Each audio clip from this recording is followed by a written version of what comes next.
कल्पना कीजिए, एक तरफ भारत का सबसे शक्तिशाली राजा पृथ्वीराज चौहान और दूसरी तरफ एक विदेशी आक्रमणकारी जिसका नाम था मोहम्मद गौरी। और इन दोनों के बीच हरियाणा की धरती पर एक ऐसा युद्ध होता है जिसने भारत का भविष्य बदल दिया। यही वह धरती थी जहां दो प्रमुख युद्ध लड़े गए। पहला युद्ध का फैसला तो भारत के पक्ष में था, परंतु दूसरे युद्ध ने भारत का भविष्य ही बदल दिया। आज हम इस वीडियो में जानेंगे कि तराइन के प्रथम युद्ध व दूसरे युद्ध के बारे में। वीडियो में आगे बढ़ने से पहले आप हमारे चैनल को सब्सक्राइब कर लें। आज हम बात करने जा रहे हैं तराइन के युद्ध की। तराइन वर्तमान में कहाँ है और क्यों यह जगह इतनी खास थी कि राजपूत शासक पृथ्वीराज चौहान ने तराइन के मैदान में युद्ध करना सोचा। तराइन आज हरियाणा में स्थित है।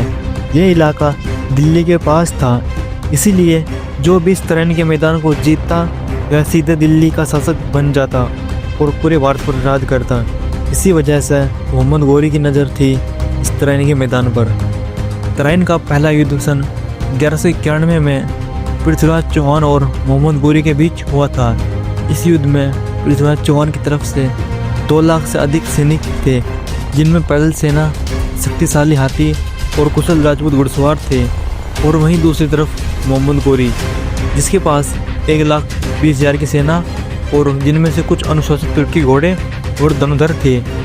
जब यह युद्ध शुरू होता है तो राजपूतों की बड़ी सेना गौरी की सेना को आसानी से पीछे धकेल देती है और गौरी के तुर्की घोड़े राजपूतों की शक्तिशाली हाथियों का सामना नहीं कर पाए और मैदान पर हुए इस आमने सामने के युद्ध में गौरी के सैनिक राजपूत सेना का सामना नहीं कर सके। और जब पृथ्वीराज चौहान के सेनापति गोविंदराज और मोहम्मद गौरी का आमना सामना हुआ तो गोविंदराज ने भाले के प्रहार से मोहम्मद गौरी को घायल कर दिया, जिससे मोहम्मद गौरी बेहोश होकर नीचे गिर गए। और जब बेहोश होकर गौरी को होश आया तो उसे बंदी बनाकर पृथ्वीराज चौहान के सामने लाया गया। पृथ्वीराज चौहान ने दया दिखाते हुए गौरी को माफ़ कर दिया और इसी पृथ्वीराज चौहान की भूल ने आगे चलकर भारत का भविष्य ही बदल दिया। तराइन के प्रथम युद्ध में हार जाने के बाद मोहम्मद गौरी बदले की आग में जल रहा था, इसीलिए वह 1 साल बाद फिर वापस आता है। लेकिन वह इस बार जान चुका था कि राजपूतों की रणनीति क्या होती है और कैसे राजपूत युद्ध करते हैं। इस बार भी पृथ्वीराज चौहान की सेना मोहम्मद गौरी की सेना से दुगनी थी, परंतु इस बार गौरी ने अपनी सेना को 5 टुकड़ियों में बांट दिया, जिसमें से 4 टुकड़ी भर राजपूत सैनिकों से लड़ती रही, जिससे राजपूत सैनिक थककर हार गए। और शाम के समय मोहम्मद गौरी ने पृथ्वीराज चौहान से संधि की बात कही। इस संधि की शर्त को पृथ्वीराज चौहान ने मान लिया और युद्ध बंद कर दिया।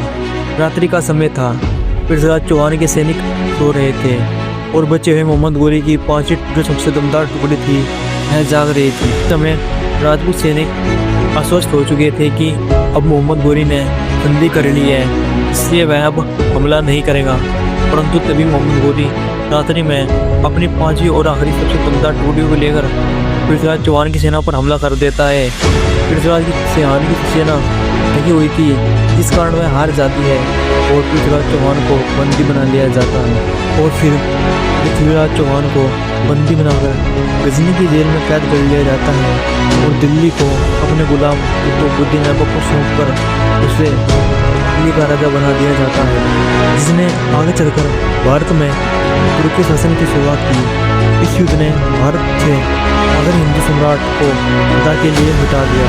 इस युद्ध में यदि पृथ्वीराज चौहान मोहम्मद गौरी को माफ ना करते तो शायद आज भारत हिंदू राष्ट्र होता और ना कभी मोहम्मद गौरी जीतता और ना कभी भारत पर तुर्की शासन स्थापित होता। आपकी इस बारे में क्या राय है? क्या पृथ्वीराज चौहान को मोहम्मद गौरी को माफ़ करना चाहिए था? अपनी राय कमेंट में जरूर। और ऐसी ऐतिहासिक वीडियो देखने के लिए हमारे चैनल को सब्सक्राइब जरूर करें।